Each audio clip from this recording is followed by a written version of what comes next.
Welcome back to another episode of Hey. a pod. Welcome back. As you can see, this week we are not alone. With the three of us, we are with a lovely guest, and we're gonna introduce her properly and let her introduce herself properly when the time comes. But you know, I'm Bianca. BB, Beyonce's biggest fan, whatever you want to say. Oh gosh, she always has to I knew put that was in there. coming. I knew that was coming. Yeah, so I'm Bianca. I'm Sade or Sade, whichever one floats your boat. Azryah actually asked me what's the right way to pronounce it, and it's actually Sade, so I think I'm just going to say Sade from now on. But yeah. I'm Sade, guys. And I'm Jennifer. I've been called all of them, so I answer to all. Yes, and this week we are joined by the lovely, beautiful, wise Azryah Harvey, and we're so excited because hi guys, thank you. I'm not so beautiful right now, man, because that is kicking my ass, but thank you. You're always beautiful. Yeah, we're joined by her. We're so happy because we've wanted this for months. Clubhouse, by the way, just saying. Yeah. But before we're gonna let her introduce herself properly, and she'll just tell you guys and tell us a little bit about who she is and what she does. But before we play a little fun game that we do with our guests before we get into like the real stuff. So we go play this or that. Go play this or that. Now you gotta be quick with it. It's gotta be like snappy. Okay. Oh my god. You haven't got time to think. All right. Okay. Cool. Ooh, okay. So first one: Jasmine Sullivan or her? Jasmine Sullivan. Okay. Rice and peas or white rice? Rice and peas. Rice and peas, you say? Yeah. I thought you said jollof rice and peas. I know. No. I was gonna say Jasmine Sullivan again. My mind was still on the last question. So yeah, rice and peas. Okay, that's interesting. Instagram or Twitter? Twitter. YouTube, Netflix. Yeah, I'd say the same. Netflix. Weights versus cardio. Weights. Okay. Okay. This one's an interesting one. Height or beard? Height. Yeah. Yes. What good is a man with a beard if he's like 5'7"? I'm just saying. So you know, definitely height. I totally agree. I feel like that's relative because doesn't it depend on how tall you are? Do you know what I mean? Yeah, definitely relative. Like, so he needs to be like tall for me. Yeah, exactly. Yeah. Okay, would you rather take 100k now or bet on 1 million with only a 50% chance of winning? 100k. Really? Yeah, the 50% is too risky, man. Yeah. Too risky. Yeah, I said the same thing. I'll do 100k. I can't take the risk. I'm not a risk taker. Me, I'm not a risk taker at all. And also, I can't delay gratification. I'm like, no. Just give me now. So. Where are you from, by the way? Like country-wise, where are you from? My mom, I'm Caribbean. My mom's Dominican, and my dad's Grenadian, Trinidadian, and Welsh. Okay. Yeah. And have you been to either countries before? I've been to Dominica. I've never been to Trinidad or Grenada, and I've also been to Wales. My dad's from Wales as well. Okay. Well, you did pretty well on that. I was talking to Shani. I was like, I wonder where she's from. I know she's Caribbean because the last name Harvey, you have to be. Like, so that's a Caribbean surname.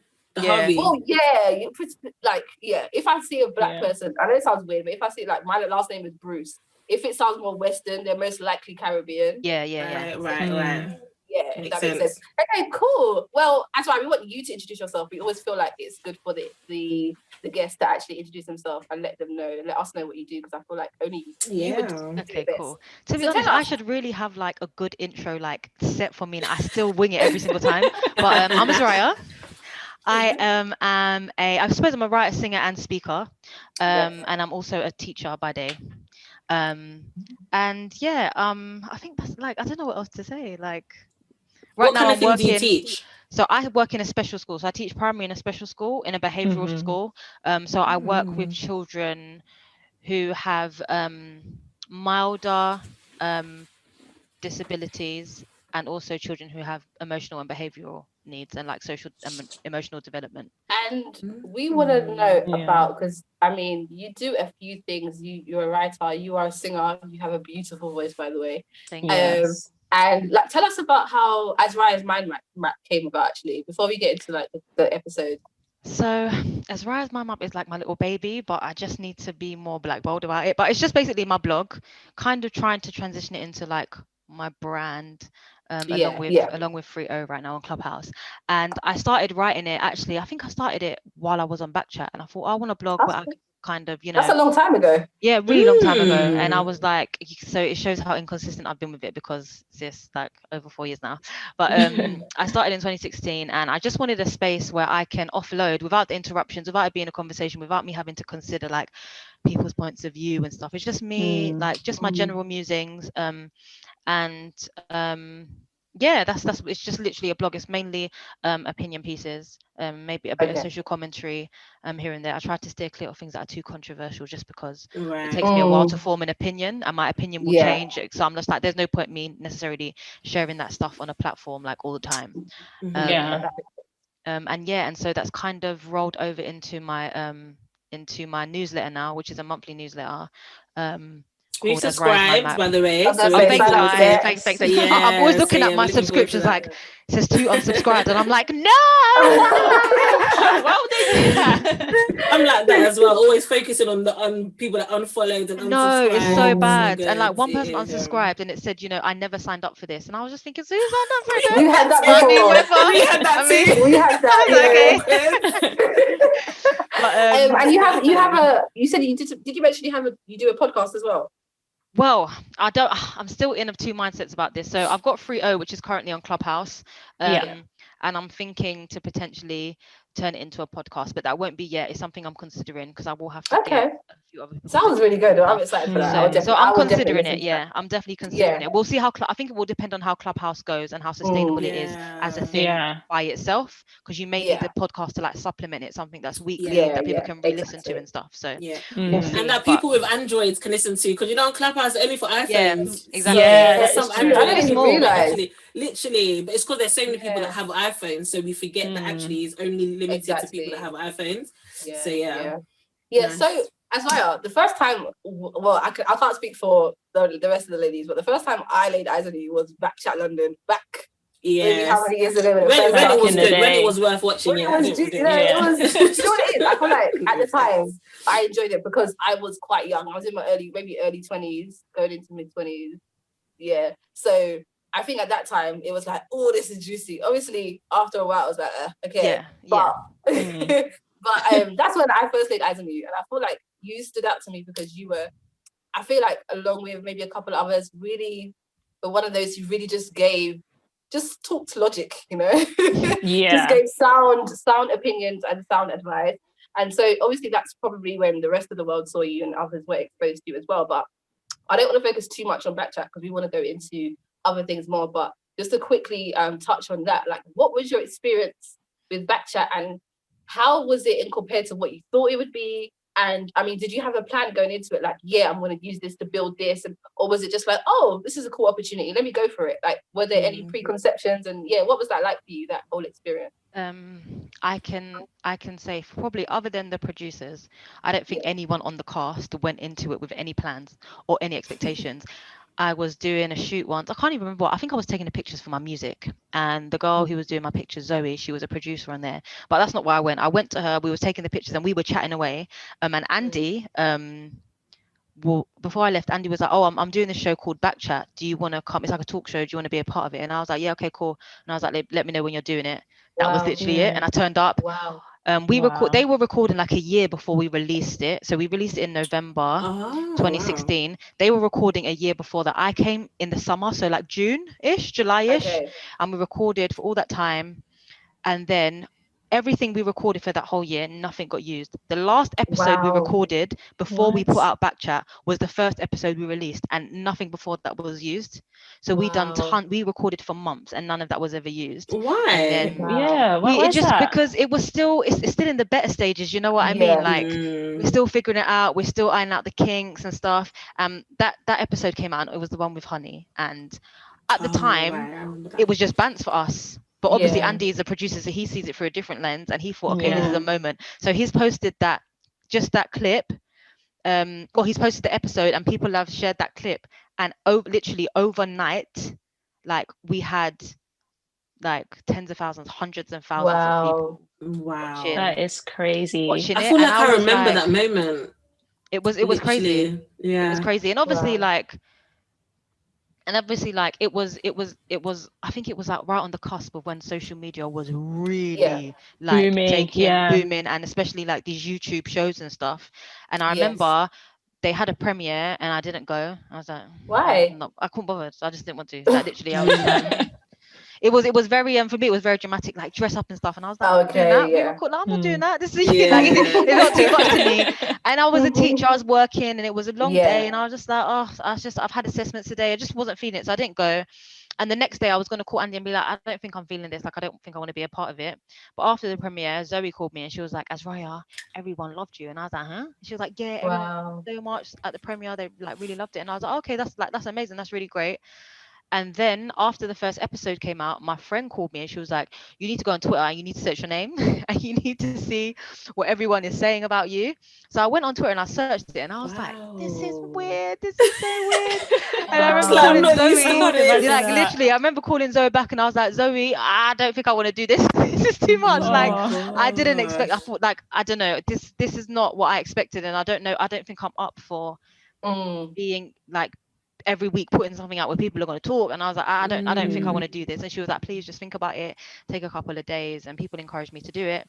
And then and it ended up being so fun. It was, I really do treasure like the time we spent recording that, especially the first season. It was nothing but like good vibes. Even when we argued on set and stuff, that's what it looks like. We squashed it immediately. It was so much fun. It was so fun. So yeah, it was a good experience, man. It really was. Wow. Oh gosh. I loved it. Definitely looked that way. Yeah, I remember watching Backchat. I thoroughly enjoyed it. I was just like, yeah, this is a lit show. Like it was such a new concept then. I mean, now there's so many different like talk shows, but then it was gonna say new. like I hadn't really seen anything of the sort. Yeah, exactly. I think at the time it was the only of its kind. But what I'm noticing now that I feel like a lot of podcasts have gone from they're taking that blueprint and I've used that to kind of like, you know, talk on controversial topics or talk on guy versus woman, etc. But at the time, I used to binge watch it with my boyfriend at the time. We got into so many arguments about topics. It was just so juicy. Oh man, can imagine. It was so juicy.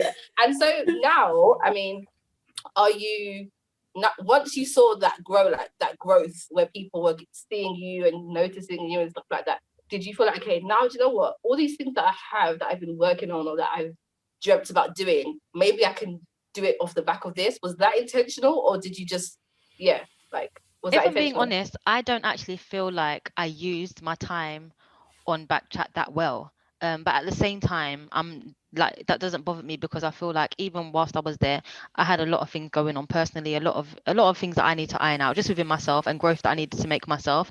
And I just wasn't in a space where I was able to utilize that exposure well enough. But I'm at a place now where it doesn't bother me because I don't think being hyper visible isn't something that I really strive for. I accept that it could be collateral if I'm successful, but hyper visibility is not my preference. If I could do everything I do and remain stupid low-key, like that would be my preference. But I also accept the alternative. So it's just at this point it's whatever happens. But that's why I love my writing so much, because it kind of leaves that whole like, here's my writing, here's what I've wrote, here's what I've said, no questioning me, no back and forth. I've written what I've written, take it or leave it. And so I'm enjoying that at the moment.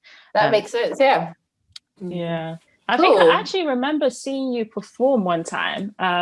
Did you perform at Nigo True's show? Yes. And I just remember seeing, I was like, oh my goodness, she can sing. And it just made me love it even more. Thank you. And I remember you saying like you were so nervous and you don't really perform that much, but you know, definitely I understand like with, you know, the scrutiny that comes with being so visible online, it must be tough, and I can only imagine what it's like. As much as it comes with the good sides, I think, you know, definitely I'm sure you must have gotten some criticism as well.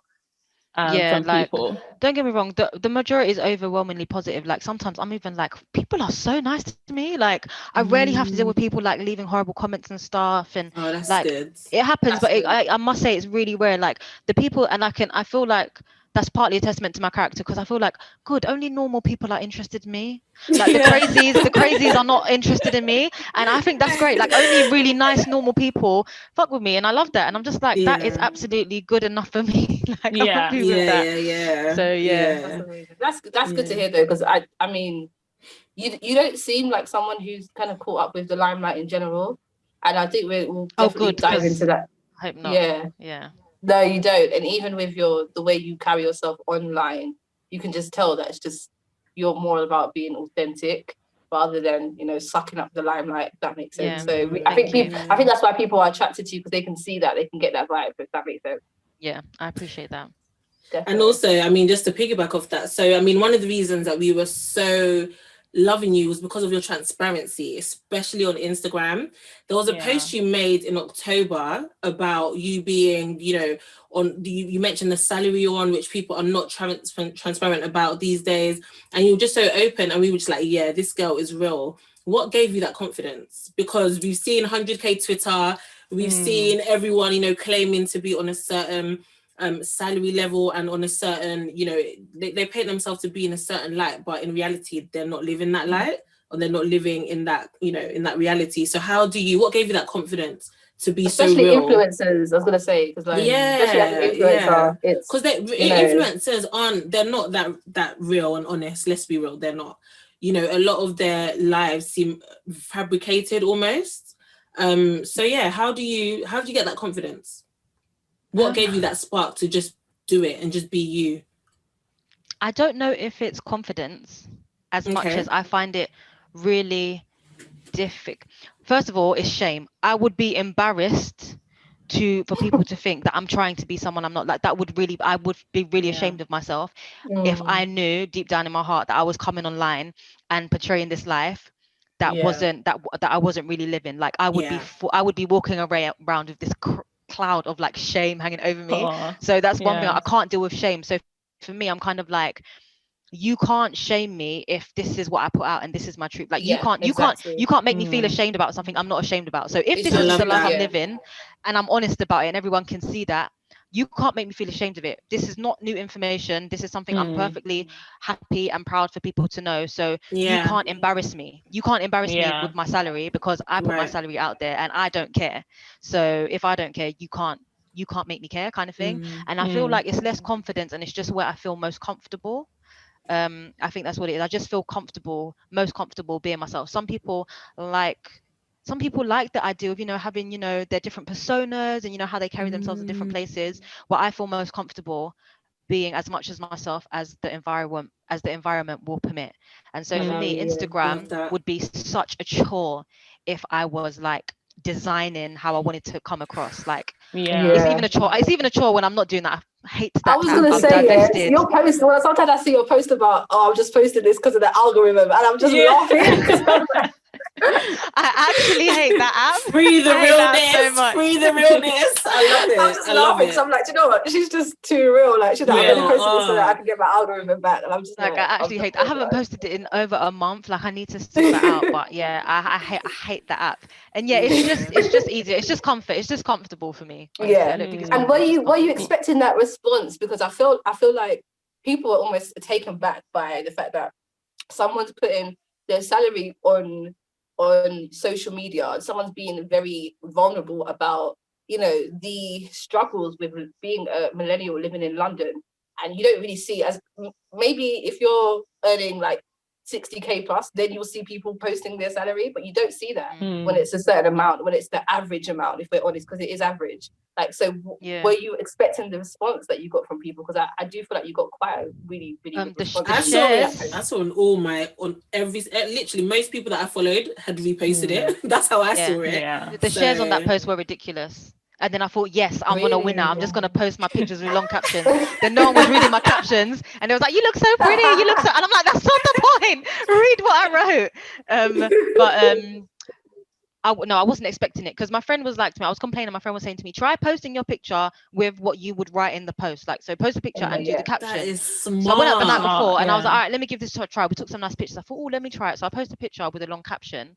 And yeah, that particular post was just like, it took off. And then the more I done it, the less people cared. And I was like, you people are so fickle. I'm not doing this no more. Oh yeah, Here's a picture of my ass. I'm tired. Media. Like, but so yeah, So yeah, I'm trying to re-strategize at the moment, because I know it's a valuable platform, but the Yeah. way It it's is. going, I feel like it may be a case of where I just have to cut my losses, because I don't know if it's the platform for me. So I'm still trying to decide whether or not my effort is worth it. I haven't figured that out yet. Is that why I Yeah. guess you're trying to maybe diversify the kind of Mhm. things you're doing? So you're on Clubhouse, you've got your blog. Would you say that's why you're trying to, I guess, put your hands in different pies? Yeah, that I'm trying. Yeah. I want it all to be like, synchronized and everything, but at the same time, I'm a very low maintenance person, and that's why I really liked Clubhouse. There's no editing, there's no like Listen, Yeah. there's no things to Just come as you visuals. do, go. there's no visuals. Come as you are, It's you don't have to literally, look yeah, pretty. exactly. That's my best bit. I do not have to get ready. Like, sometimes it's Yeah. really bad. Sometimes people can like hear me eating on the mic, and I'm like, sorry guys. But yeah, that's why initially I was a bit averse to it. I went on it. I was like, this is weird. You can just like go into random people's conversations. It didn't make sense at first. And my friends encouraged me, and we done it. And I was like, do you know what? This is, if I can utilize this properly, this could maybe really work for me, because it's exactly what I need. It's Yeah. non-committal, in that way. So yeah. No, Clubhouse Yeah. is good. Clubhouse is definitely taken off at the moment, and I'm sure you're seeing your growth with your 3 rooms every week, because people love conversation. Everyone is at home. Yeah. We can have it on in the background, choose to kind of contribute when we want, and just listen and take the advice. So yeah, it's really, I think Clubhouse is definitely the place to go. Yeah, and Yeah. so I think you're doing the right I thing, feel like for as sure. well, you're very few people I've heard on Clubhouse who are actually skilled in moderating a room. Oh yeah, that's a Like, skill. Yeah. That's a whole skill. It's a not skill. everyone's It got really that. is a I skill, always child. finish and I'm like, oh my gosh, that was so bad. But my friends are like, no, it was good. I'm like, okay. No. No, And the thing is, you're I a think skill. what I really like as well is that you give people the chance to speak. Like, I love when you're like, oh, guys, I'm not moderating. You talk. Just don't ask me if you want to I speak. feel like it can be kind of awkward when there's silence and I'm like, hello, look alive. What are you going to say? Like, come on, let's keep it moving. I'm not in class, you know what I mean? I do this. Do you know what it is? I do that all day. I micromanage children and very volatile children all day. So to come home and do it with grown adults, I'm like, guys, I trust that you are able to, have a conversation responsibly and respectfully. Like, you don't have. And when people come up and they're like, thank you for letting me speak, I'm like, I beg, please. This is not a dictatorship. Please don't thank me, man. But I get it though. But yeah.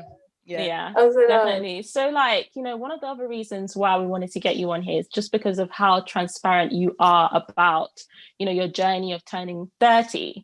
And I think a lot of people, and that was also another blog post that you wrote, and a lot of people really resonated with that. So my question is, at what point, perhaps during your 20s, did you feel the pressure, coming up to 30?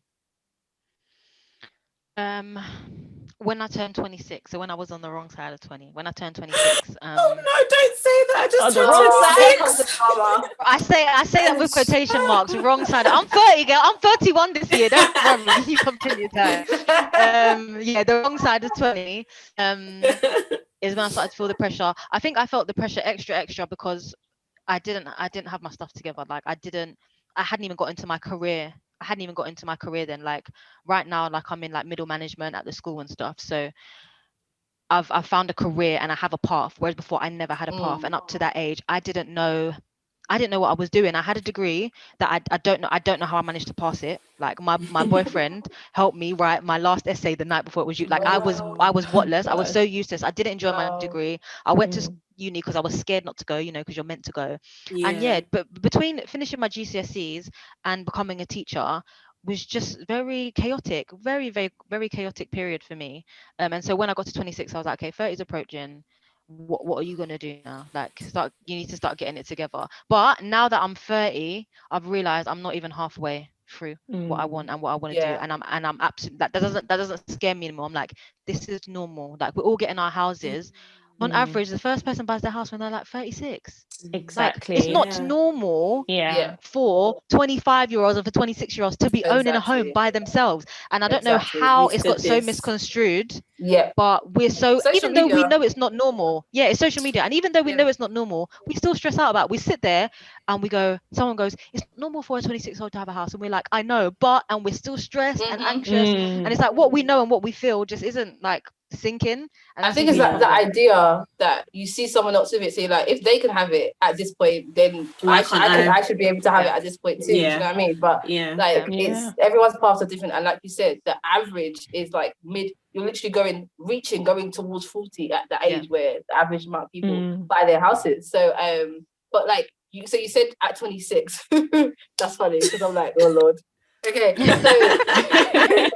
because I'm 28 now, but the weirdest thing is I don't feel the pressure at all. Like, I don't feel that's so. I love that for you. I love that. Yeah, I just don't. I don't feel it, and I don't feel like I've ever felt it. I feel like maybe I've been, because of that, I've been too relaxed sometimes. But then I feel like it doesn't mean I've never had like felt that comparison or ever. But I don't know. I just feel very confident in the path that I know I'm supposed to take. Amen. Do you know what I mean? And as long as you're working hard, this is it.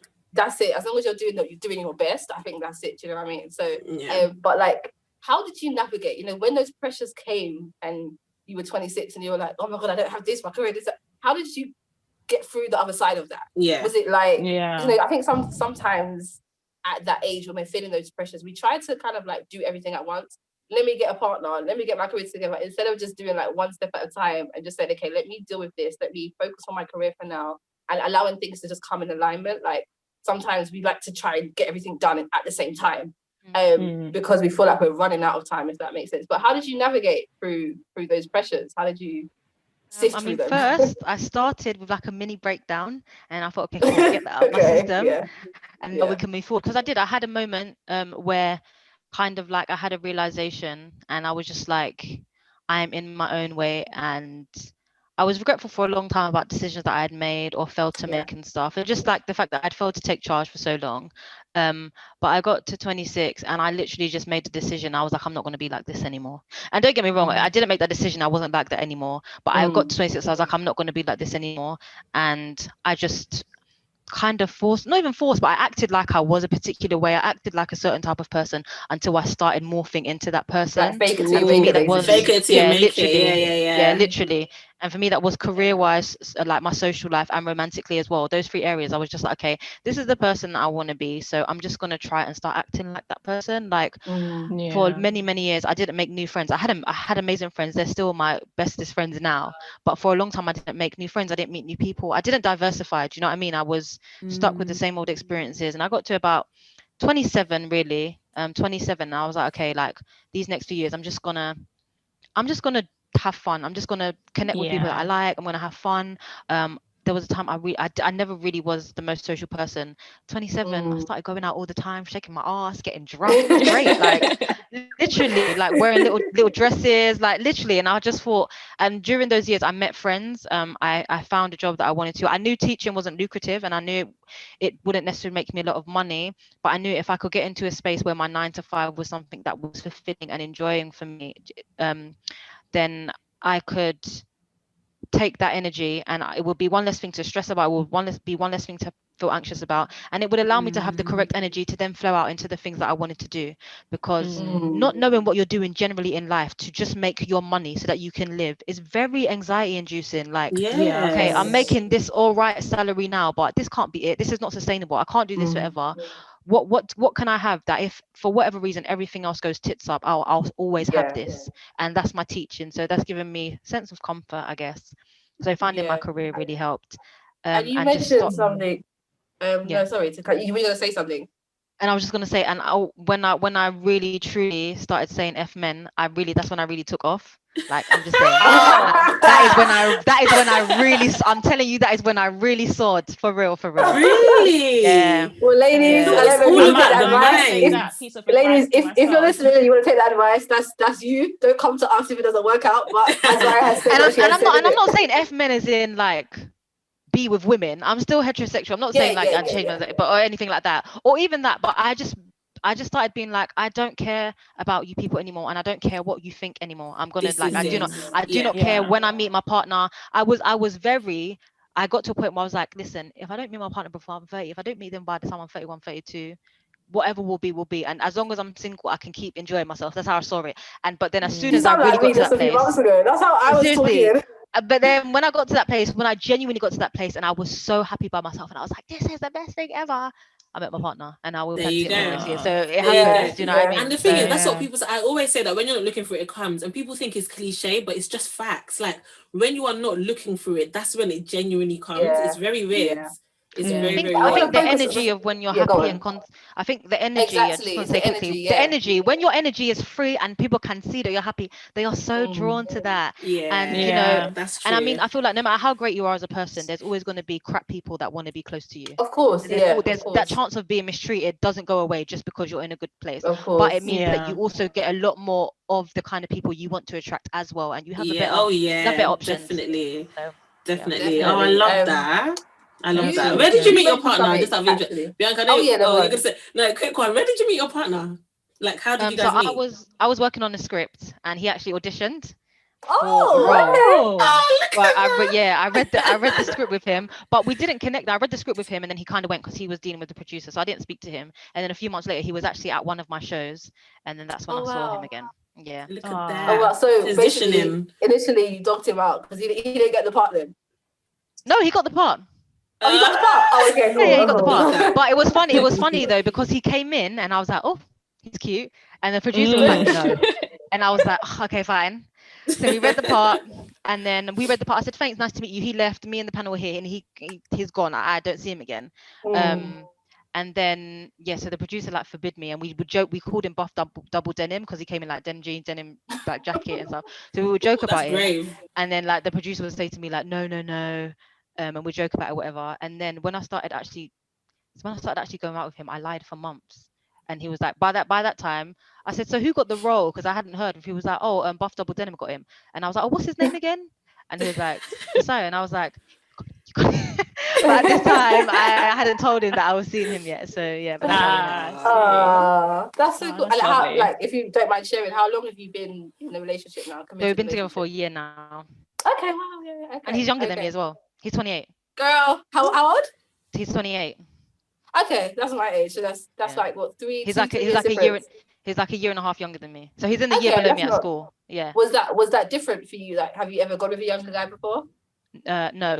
So when we first started talking, I had a feeling he was around my age, but I wasn't sure. And I said to my friends before, I said I'll give him a chance if he's 27. If he's any younger than 27, I feel like it's going to be a bit weird. And he said to me he's 27, and he was like, is that too young for you? And I always think about what if I had said yes that day, like, yeah, you're too young for me. That would have been it. Do you know what I mean? That's how you just block your blessings. Exactly. And I was like, do you know what's right? Give it a try. Like, you don't even really actually care what happens. Like, he's 27. So what? Like, see how it goes. And yeah, here we are. I mean, you would never know. It doesn't really make that much of a difference. That's the thing. Literally, I feel like in these days, you literally would never know unless you are like in uni or like in school where the years are so clear and obvious. Nowadays, who really cares and who even knows? We're all working doing the same thing. So you mentioned something I actually want to like really hone in on, which I didn't plan to ask, but I think it's a good question. You mentioned about when you were talking about like how you kind of navigated through pressures, and you mentioned about just getting to the point where you no longer really like had regrets. And I can imagine a lot of people going towards 30 have spent a lot of time regretting things that they've done, especially like just regretting that they've wasted their time on a lot of people, a lot of things that don't have any longevity and haven't like contributed towards their future. Like, how have you dealt with regret when it comes to small mistakes, big mistakes? Have you have your like mistakes haunted you in a way? And how have you been able to navigate through that? Like, how did you get through that to the point where you just said, you know what, like, my life is my life and my path is my path. I accept what it is, and you move forward. Yeah. I did have regrets for a long time, like really bad regrets. Like emotionally, it was a lot. And I did deal with anxiety for a long time because I just felt like I was never going to get it right. Because I felt like I just left all this ruin in my wake and all of this crap behind me. And I was just like, I couldn't envision myself being in a place where like everything was like, even if it wasn't just right, but I was just happy and content and satisfied with whatever my situation was. I couldn't see it. So I just genuinely worried, like, this is it. I'm just going to feel like this forever. Like, things aren't going to work out for me. And I did have a lot of regrets, and it got to a point where I was like, it's these same regrets, it's the same feeling of like really just almost dislike, like I really resented myself, like for the things for the decisions that I had made and the mistakes that I had made and the people I'd given my time to and stuff. And I resented myself, and I was like, Azryah, you're doing absolutely no one but you. Like it's literally This is it. just you. And again, it was a case of I was like, okay. If people used to be like, oh, you know, you got to love yourself, and to me, I was just like, who? In my head, I was like, no one really loves themselves. Like people just say that, like, do you know what I mean? But it's a real that's how I thing. thought as well. Like it's a real thing. Like I look at me now, and I think to myself, even with my new partner, I'm like, I would hate for anything for us not to work out. But if you did, I always have to remind myself, like, I'm sick. Like you should be worried, not me. Like I'll be fine, kind of thing.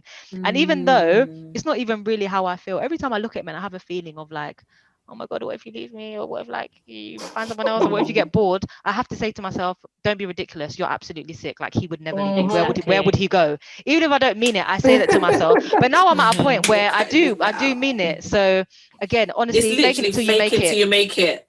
I Yeah, love no, that. honestly, it is. It's an I love actual that. psychological thing. Like I started Yeah.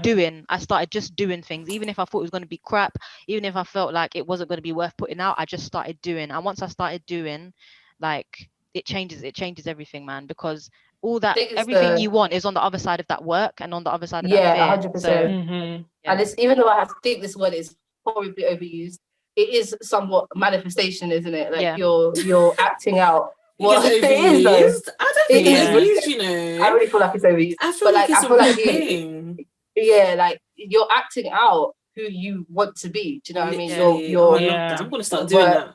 I'm gonna start Exactly. doing that. Yeah, I think it's Yeah, really I'm actually gonna important start doing that. Especially when it comes to work. Because you know, sometimes at work you can feel a bit intimidated. You might feel like, oh, am I too junior? Am I too this? So I was talking to someone that's like mentoring me at the moment, and she'll just like act as if you're a manager. Make sure your work is at that level and just act like that. And as I've started doing that, I have kind of started to feel a bit more confident in that. So yeah, it's a real thing. Fake it till you make it. The mind. It's all about the mind. Yeah, I love that. So going off of social media, like you mentioned, you have a full-time job, you have a partner, you do Azryah's My Mat, you got the 3 Club, all of these sings. Things, singer-songwriter, you know. Influencer, micro-influencer, maybe. Like, how do you balance all of this? Like, Yeah. how do you balance? Because I don't. That's one thing I haven't figured out yet. Like I actually don't. I didn't put out a newsletter last month. I didn't do it. I didn't do it. Are you hard on yourself? It gets when like that. You miss those dates, or you like, do you know what? Sometimes I need to have a break. Sometimes I can't keep up with everything. Like how have you managed to? I'm hard on myself. You know how other people will beat themselves up. I can't explain. It's not that I beat myself up, but I'll be like, see, this is why you're never gonna be successful. And this is just one. See, this is why it's never gonna happen for you, because you have no discipline. You can't stick to anything. But then the other half of me is just like, so what, man? Give me a break. Like that's me talking to myself. Like, oh, leave me alone. Why are you so uptight? And then the other half of me like, you need to get it together. Like this is ridiculous. And that's me talking to myself. So I can be quite conflicted about it. Part of me is just like, oh, I wanna be a baby girl. I just want an easy life. And the other part of me is like, no, come on, where's that fire like in your belly? Like you need to kick up the arse. And yeah, right now I don't feel like I balance things. I don't feel like I balance things that well, but I feel like I'm trying my best. So yeah. So because I don't know, I think that like not thinking that you're not balancing things well, I think it's all like relative and subjective. Because other people could look in, even those who are close to Anapha, and think, oh, do you know what? There's no way I'd be able to be a teacher and have the energy and the emotional capacity to deal with children that you work with. And then you come home and you're working on your own stuff. And then you also have to give emotionally, like intellectually, all of these things to your partner, you know, all of these things. So are there moments where you kind of think, wow, like I'm actually doing really well? Like, do you have those moments, or is it always like, not as well? You need to be doing more. You need to be doing more. do you know what? I feel like majority of the time I'm always like, Azryah, you need to be doing more. But what I have realized though is that I'm a very capable person, and I feel like I am good at a lot of things. Like I have a list of things, and like it's not like, oh yeah, I'm okay at that. Like I'm actually good to the point where it's noticed by other people. Like, you know, you're good. Yeah. I'm a good singer. I'm a good writer. I'm a good speaker. I'm a good orator. And I'm just like, you can make all of these things work for you, but it will only work for you if you are doing things that you are truly invested in, that you're truly fulfilling. So I've tried to just cut out all the noise and all the stuff I'm doing for the sake of it, or I feel like I got to do this because, you know, I'm going to miss the boat, and if I don't do this, then someone else is going to get this spot, and if I don't do this, like I'm not going to be noticed. So I've kind of cut that out, and I feel like that's why I'm doing better at sustaining the things that I'm starting, because ultimately it's stuff that I want to do. So I'm trying to do as much of the things that I want to do. Yeah. Has lockdown helped with that, like honing in on No, your... it's made it worse. It's made it How? worse because I feel initially, yeah, it's this third lockdown. Yeah. Yeah, Especially for This me. one is worse. This And one is especially because I'm worse. still at work. My job is extra Oh, exhausting at the yeah. moment. Okay. And so I for can me, I don't really imagine. have respite. Honestly, I feel like I blink and the week is gone. Yeah. Then I blink feel you, again and I'm girl. back at Yeah. work. It will be Monday and I'm like, I can't believe it's Friday. And then I'm like, hold on a second, I'm back here again. It's like, Yeah. because Yeah. everything is rolled into one. Yeah. Even though I'm doing nothing on the weekends, I feel like I'm not being stimulated. I'm not being stimulated enough. And so I'm going into work in the mornings and I'm leaving and I'm just like, oh my God, I just want to curl up in a dark room and like not speak to anybody. But Yeah. Oh, Now I can gosh. imagine A it's lockdown's quite just different for hard. everyone. Yeah. And the This kids are third mad. lockdown is They're definitely absolutely mad. I love them though, but they are crazy. Are there less kids now? Then No, we are open as normal, but we are a small school because I only have 8 children in my class. okay. But that's because of how mad they are. So you Yeah. can see Yeah. like You must 8 have kids, patience, sis. You must have so much patience. Do you know what? I do.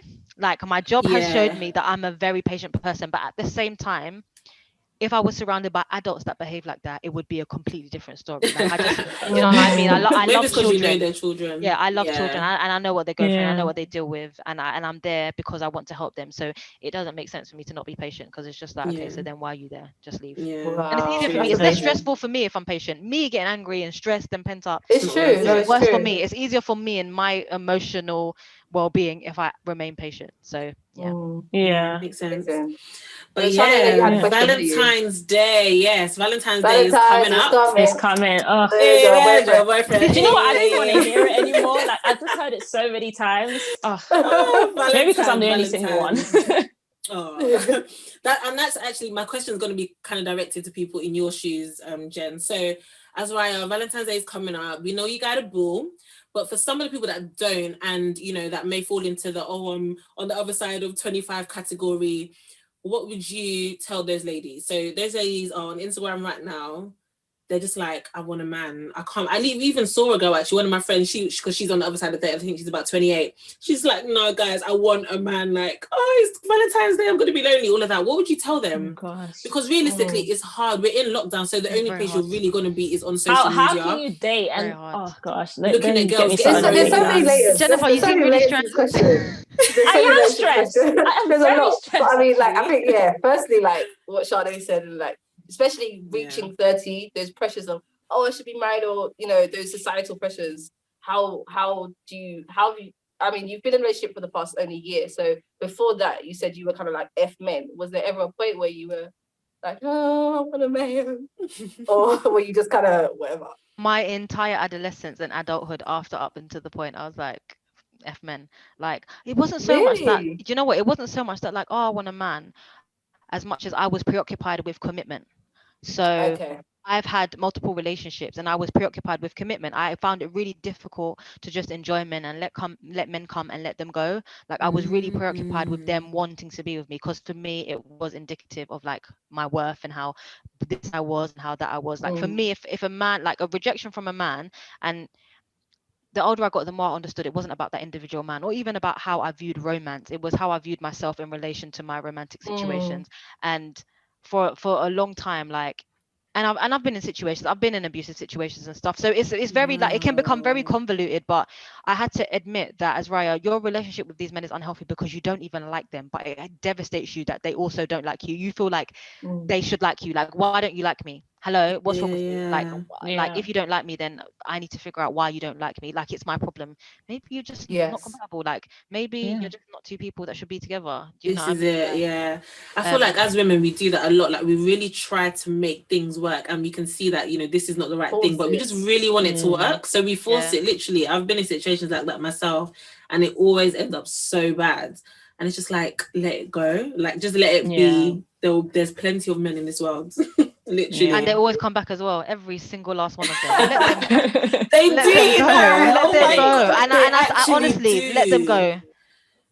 Let them go. But would you give any advice there to women who are in that position now? Like, it's Valentine's Day. I'm 25 plus.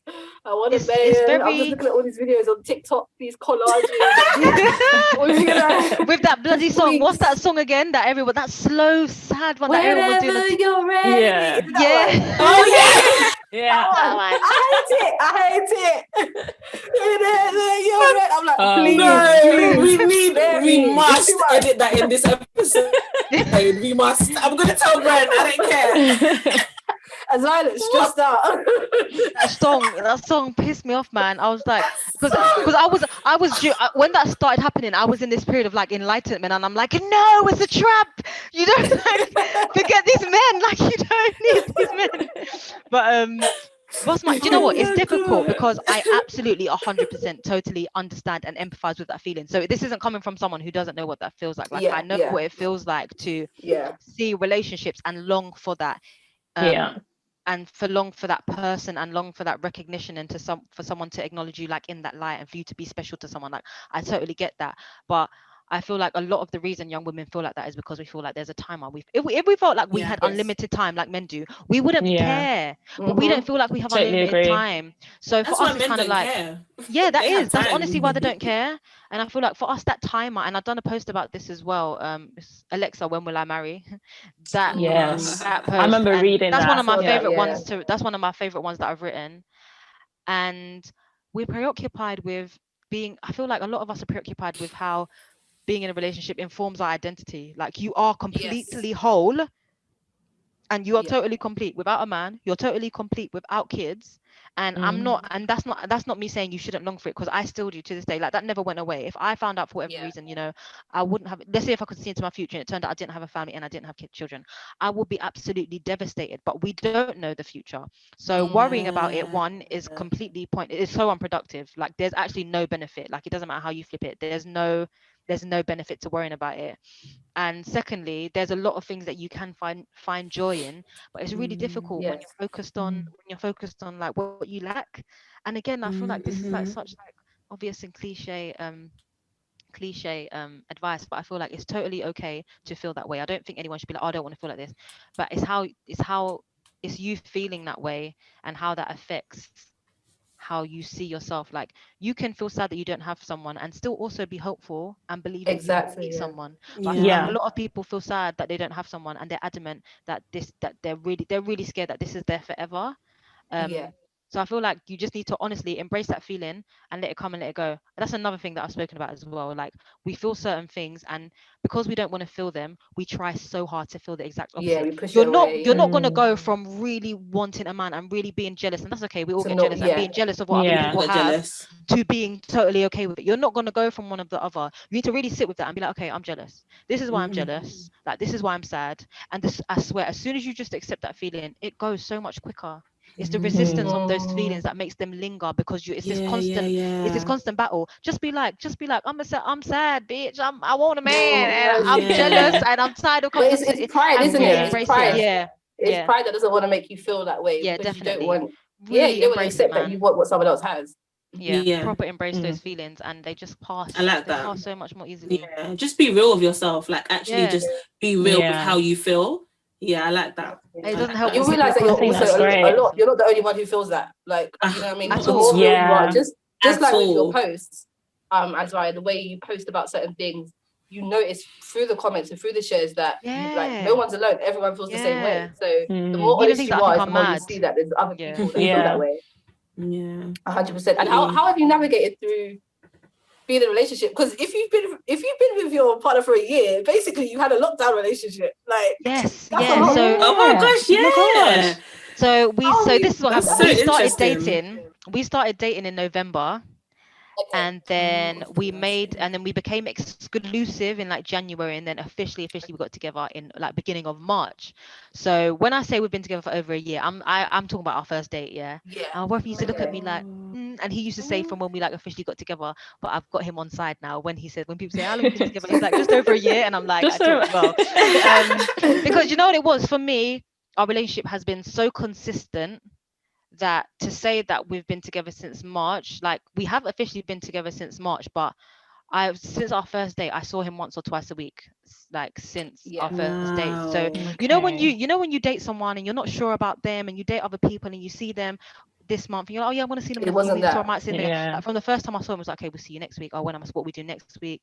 And our dating process was very healthy, and it was very, very fun. Like we had this thing, it was like a Google score sheet, and we had to come up with the cheapest date idea, and then we'd like mark it out Oh, of that's 5. so cute. I love that. Then we'd love score each other like out I of love 5 on that. like creativity Oh, that and is like so cool. I'm stealing costs and that. stuff. Yeah, no, it's so fun. It's not even So a fun. hackathon, please. It's really not What do you mean even a hackathon. hackathon? It's so fun. Sometimes just get pizza and a little picnic on the floor in the living room. Do you know what I mean? Get Just some Like, what did we lights, do once? tea So like lights. once we went on, like, I don't know if you know those boats that go down the River Thames, and you can use your Oyster card to get on it. The Uber. I've seen So I done Uber that. ones. Yeah. That's So I done that. I made us cool. bagels. So that was like £5. And then in the evening we went to like a jazz bar, and he bought a bottle of wine for, I don't know, like £25. And that was the Jazz whole is my day. It was like thing. £50 for like the whole day. Please Yeah. take it was notes, so- okay? Do you and it hear was this? so It's not fun. everyday hackathon. It's not really Birkin not. bags, Yeah. please. Yeah, it's not. It's Not the honestly, it's really Birkin not. bag. Please, because you know what it It's is, really like so not. much things are put on social media, and like there's only, I feel like I follow a lot of like particularly like black love pages. I've only started doing that since I've been in a relationship, because I didn't want to see any of that stuff before. But I follow those kind of pages, yeah. Wow, And look at you, Bianca. those pages I actually see a healthy. The reason why I did that is because it was very intentional, because I wanted to see a healthy expression of love on social media. Because if you don't, like a lot of the celebrities and rappers and singers that you post, they're just showing that for their partner's birthdays, or they're buying cars and bags, and that's not what I wanted. I don't want to, as much as I don't believe that's, and it's like the only expression of love. When you are constantly seeing the same thing, it's going to register eventually. Do you know what I mean? You're going to start caring about those things. So I think it's important to expose. The ladies, take notes. I want to listen. I'm setting up a Google spreadsheet tonight. So But honestly, do you know what? It's so fun, and we'd Stealing make that we'd make notes, and we'd message each other like, have you entered like your thing into the Google sheet yet? Oh, And like that's we'd so wait and we'd anticipate. Oh. And it was That's so fun, cute. and it was fun, I and we love had such that. a good dating experience. To me, like Yeah. our experience started from our first date. Like there was no at no point. And this is another thing: if you feel unsure about a man, that's all you need to know. Not it. That's all. Yeah. That's all. If you're like, I don't know if he likes me, I'm not sure where There this is you going. go. That's it. That's your answer. I Because- always say, if you're confused, just take it as a no. It's easier. It's the same. It's the same But I thing. think a lot of women, though, it's maybe especially, I don't know, going in towards 40, because I've done it where I'm not sure, but because I'm not confident enough in myself, it's all about the self-love journey. At that point, I didn't love myself enough. I thought, what if this is my only chance of love? And so you accept it, do you know what I mean? And you think, okay, cool. This might be, there's been times where like women in general have stayed in things, even that have been in things, and it started off well, but it became an unhealthy environment, and they stayed in it because it's like they're scared that of the unknown, that if I leave this, is anything else going to come to me? Am I going to have another chance of love? So I think that's really important as well, to what you said about just being sure, and if you're unsure, just take it as a no. It's easier. Yeah, exactly. So how have you been, like, with lockdown love? Hashtag lockdown love. How's it been? We've planned our whole life now, I think, by this point, like, because we dated really, really consistently and really well for a good 4 months. So it wasn't wishy-washy. I saw him every week. We spoke every day, like, so it was a really solid period of getting to know someone. We was very clear with his intentions. Like, I remember when I said to him, like, I don't feel comfortable with you seeing any other people at this point. Like, you don't need to plan your life with me, and you're free to, like, you're not obligated to like work things out with me if you're not feeling it. But I would prefer it if you weren't, like, you know, with other people. And he was like, of course. He was like, that's not a problem, that's fine. And 2 months later, we were officially together. And Confidence. I've never been worried or confused or wondered where we're at ever. He's always reciprocated. He's always reciprocated my energy. And so when we went into lockdown, we've literally just been with each other. Like, he lives in South London, so it's a bit of a distance. So it's not like a thing where I can just pop around for the evening. Girl, Azryah, that's not a distance. My boyfriend lives in Southampton, so no, I couldn't do it. South London is not a distance, trust me. Do you know what? It's a distance when you have to drive through central London to get there after work, and then you have to drive all the way back. It's not. That's long distance, please. I feel you, girl, but it's long distance. I've travel to Birmingham than to go through central London, even on public transport. Central London's not the one. Yeah, it's like a whole long drive. It's like an hour's drive. So an hour there, chill for a couple hours, come back. Stuck in traffic. Yeah, we've just been in each other's space. Like, he's so comfortable here. Like, he's here when I'm not here. My mum absolutely adores him. Like, he's probably integrated into my family. So and his parents are lovely. Like, I'll go there, I might spend the weekend there, he'll come, we'll spend the weekend here. And we've just been like that all lockdown, on and off. But this weekend we was watching TV and I was like, Fizz, I feel numb. Like, we've been doing it every weekend for a year. I need something. Like, he's like, and obviously, like, I'm all dramatic, and he's like, yeah, no, I get you, yeah, no, I feel you, be like, yeah, and I'm just like, no, I need a holiday. This lockdown is getting to all of us, man. Yeah, it's getting to us. I'm at the end of my tether. Yeah, that's amazing. I think like I love that. Everyone's been dealing with lockdown differently, and especially date. To be fair, I follow the Shade Room. Yeah, no judgment. I like Shade Room sometimes. No one was judging you. No, because some people are like, it's toxic, please. Sometimes I like entertainment. So there was a post that someone posted, they posted today about a lady who said that she met her now partner on Clubhouse. Oh my God, my boyfriend sent that to me. Ooh. Yeah. And I was like, look at the way they made it official. Look at your head. Do you know what he said to me? We went to the theater. No, it wasn't special at all. We went to the theater, yeah. And then that night we was lying in bed, and he was like, "Oh, did you hear today when all nervous? Did you hear today when I called you my girl?" And I was like, "I thought you said that." And he was like, "Oh, so how do you feel about it?" And I was like, "Okay, yeah, I'm your girl. All right, good night." And it was very casual. Like that way of doing casual. Exactly. So it depends. Like, it depends. But I don't like that. I need you to stay with your mouth and will you be my girlfriend? I told my partner that I was like, you need to ask me that question. Other than that, like, I've heard stories. My friend, my friend and her partner, she said that the way so she was kind of like, oh, like, Bianca, he hasn't asked me yet. They've been dating for a while. So we're thinking all this time that he hasn't asked her. So she comes, she's like, oh, should I go and ask him, like, what's going on, whatever? I said, go and ask him. She's like, I'm not sure. I said, go and ask him what's going on because you need to know. He said, oh, I asked you. She was like, when? She said, one day they were sitting at the table and he was like, so do you want to do this? I was like, do you know what? Men are mad. And she thought that he was talking about something else. Something else was going on at the time. And she laughed and said, yes. But he was like, do you want to do this? So she was just like laughing and said, yeah. So all that time, that was like a month prior, he thought they were actually like official. Yeah. See what I mean? You need to be clear. You need to be clear. Because that would just go over my head. You know what I mean? So, and for me, if a man is uncomfortable asking me blatantly to be his girlfriend, then I don't even know. Because that reminds me of a situation with my boyfriend. I can't remember what we were talking about. Yeah. Oh yeah. So we was talking going back and forth about something, and then he was like, do you want to make one? And I was like, yeah, next year. And he was like, I was talking about dessert. And I was like, I was talking about babies. Like, what are you talking about? But obviously, at the time, we was at a place where we already knew that at some point in the future, that's what we wanted. So it was kind. We laughed it off. But I proper thought he meant kids, and I was like, no, but I thought that as well. We said that's what that's how I'm just like, because I think just prior we was talking about making pancakes. No, he said you want to make some. And I think I took it onto kids, and he was like, oh, do you want to make some? And he was talking about pancakes. I was talking about babies. So Azryah, you're ready to have kids here. Azryah's ready to have those kids. Yes. I devoted the end of next year to having kids. I said when I'm 32, I'm gonna have kids whatever happens, because it gets to a point where, unfortunately, whether we like it or not, complications kind of rise. We get older. I was like, when I'm 32, I'll have my first one, regardless of what my situation is. I'll make it work. But up until then, no, like I'm not actually getting pregnant before then. I'm gonna round up now. I know Jen. I know there was a couple questions you wanted to. Yeah, so we round up. have some fun. Yeah, so recently we created a post where we basically showcase people who were successful around the age of 30 and beyond, and it got so much engagement. And I guess kind of like your previous posts and the things that you've been saying, I think a lot of people are really resonating with the fact that they feel the pressure to get everything done by 30, whether it's career, marriage, and things like that. So we asked our audience a couple of questions, and one of the questions was, how do you avoid the feeling of comparison?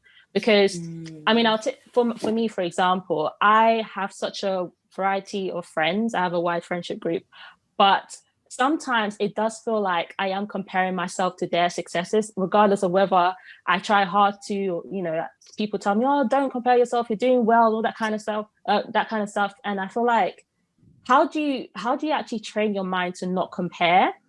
I know it's good to feel jealous, or not feel jealous, but it's good to feel some sort of thing that pushes you. But I think it can become toxic if you do dwell on that too much.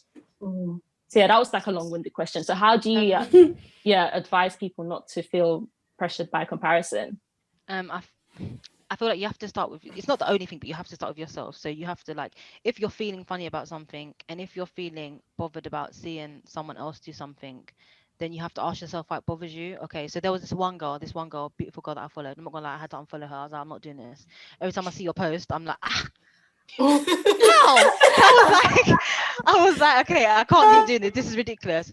So I unfollowed her for no other reason than I was jealous. I said it to myself, and I write a diary, and I said, I was like, there's this one girl on Instagram, and I'm so jealous, and I don't know why. It's not like she's wildly different from the other influencers that I follow, or the other young successful, but this girl, I don't know what I think maybe it's because I've seen her development over like the however much time I've kind of seen her followers grow. I've seen her get certain things, and maybe I'm like, this is all just happening before my eyes, and I'm just still here in my mother's house. And I'm wondering, what's happening? And I don't think I really got to the root issue, but I was aware that, I was just jealous of what was going on with her. And I was like, Azryah, just unfollow her. I don't think I'm going to suddenly stop being jealous of her. I just need to unfollow her. Like, if I'm seeing that comparison, then, and it's bothering me, then just remove the comparison. But also I feel like I'm okay. So for example, like I have friends and we joke about it all the time. Like they call me edgy, and I'm like, I'm the budget babe, and we joke about me, and I'm always like, oh yeah, I'm a cheap babe, whatever. But you just need to embrace your differences. Like I have friends who have designer bags, who have Mercedes cars, and it doesn't bother me, because I'm just like, I'm only liking this because they have it. Like if we removed like all of this stuff from the world, would I miss it? I even think the concept of designer is a stupid. I think it's such a ridiculous concept that people will pay £10,000 for a handbag. Like that's madness. It's crazy. So it doesn't make sense for me to genuinely believe that and then be jealous of someone that has a handbag. Sometimes you forget what your own principles are, because people are presenting in a way that is impressive to other people. Like I know people see people with Mercedes car and they're like, that's amazing, and they're nice ass cars. Like if I could have one, that would be great, but that's not what pushes me, and that's not what drives me necessarily. So I just try and remember, like, Azryah, I know it's nice, and I know you would love to be able to go out and buy, like, for example, a really expensive quality pair of boots, but these real leather ones you've got from Aldo, they're really nice too. Like it's not the margin of the difference wouldn't be that great, and at the end of the day, let's be real, you can't afford it. And again, that's absolutely fine. And I've grown up. I think a lot of it is to do with my parents. You have to be honest with yourself. Yeah, you do. Like you really do have to be honest with yourself. And I've grown up with parents who are not, like, never been preoccupied with that stuff, like ever. Like my mum, as long as I can remember, my mum would take me to charity shops. She would be so excited to find a bargain. She would be so excited to find quality stuff secondhand. Like she's always prided herself, and I'm the same now. When people tell me about something, I'm so excited to tell them how cheaply I bought it. I'm like, they're like, you have to tell me that. I'm like, I know, but I'm very proud that I paid only £5 for these. Like, and I feel I should share this information. And so it's a lot to do with my parents and my upbringing. Like they're not preoccupied with fancy stuff, like at all, ever. So it's not an example that I've ever seen around me. So that's probably something that's kind of embedded into like my personality and my psyche, because of the examples that I have around me. And removing that comparison for me, like I know a lot of people on Instagram, I've never followed influencers. I don't follow them. If I follow influencers, because I know them personally. I don't follow any of them. Same actually. I don't really. I don't follow, and plus I'm really not that interested in influencers. This another maybe I'm old, but this influencer culture, people be like, drop the vlog, and I'm just like, you just want to watch her enjoy her holiday. I don't get it. Like, how is that fun? Like, but so I don't again, I don't get the influencer culture, and I'm not really into influencers, and I intentionally do not follow beautiful women. I think that's good. I have a few, like Bryson Tiller's girlfriend. Like I love her. I follow her. She's and I think beautiful. She's so beautiful. I always post her and her baby. I think she's so beautiful. But generally, if I find a woman, you go on Instagram, the Explore page, and you see all these women that dress really nicely and they're so beautiful. I'm just like, no. Why am I subjecting myself to that every day? And I just catch my reflection, and my lips are crusty, and my hair, my edges are just all out, and I'm just like, it's not.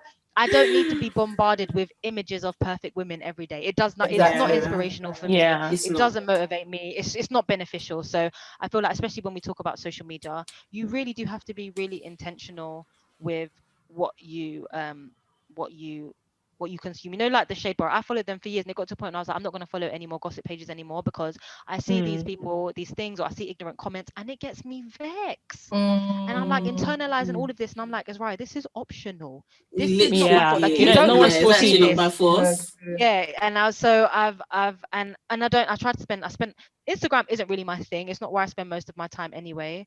But yeah, definitely tailoring what you consume and being really intentional. And sometimes you'll forget. Sometimes it'll be 3 months, and you're like, I'm following this person, I'm comparing myself to this person, and you have to kind of reboot and reevaluate. And that's something that I think is constant. You constantly have to do that.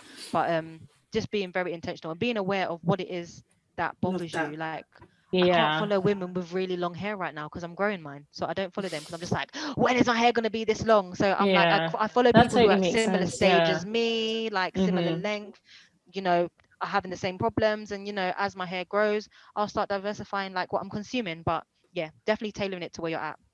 Yeah, no, I love that.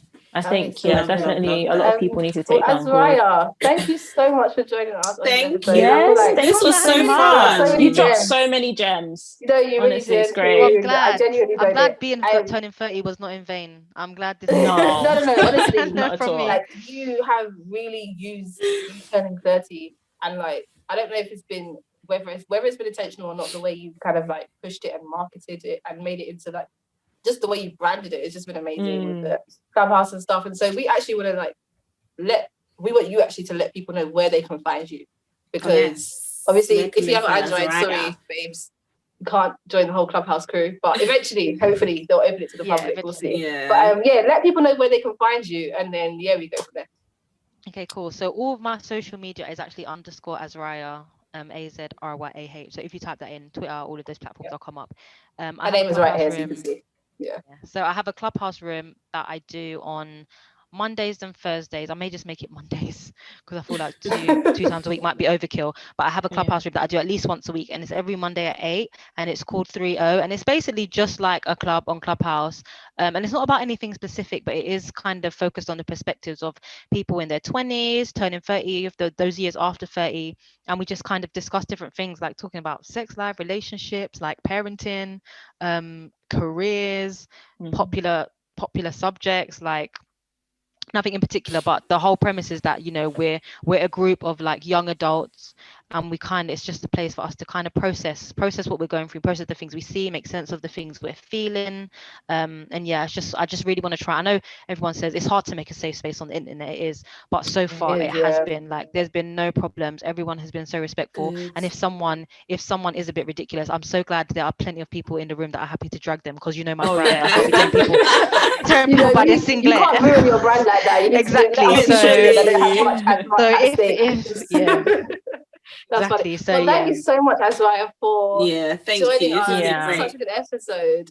No problem. I don't want it to end. I feel like I know it was going so quick. I just want to go on and on. Legit. You guys could, to be fair, I feel like podcasts go on a bit longer, but I like that you guys have your time, because you know sometimes people go on and it's like, okay, you said that already. Exactly. We like to try and cap it like hour 10 max, but we max. I've seen podcasts 2 hours 35. I'm just like, I've seen ones that are like 3.5 hours. I'm like, what? 3.5 hours? That's a whole film. Ridiculous.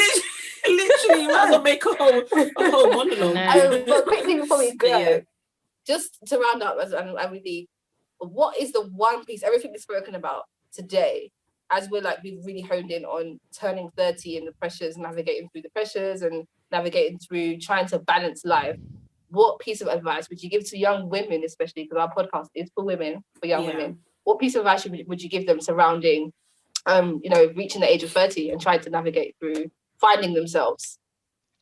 Figure out who you are and be that. Like I have a saying, and I'm like, I am who I am, and that's all I can be. I don't have any other options. Like, and I used to say it as a joke when my friends would say, "Oh, you're always late and stuff." I'm like, I am who I am. That's what I can be. But it's actually turned into like my mantra. Like, figure out who and you might not know who you are very clearly. I didn't for a while. Not that you don't know, but you forget. Things happen. You forget what you like. You forget what's really important to you. You try and fit a mold. Figure out who you are and just be that. And just just be that. And have no shame in it, man. Shame is a useless emotion. If you ask me. That's really good advice.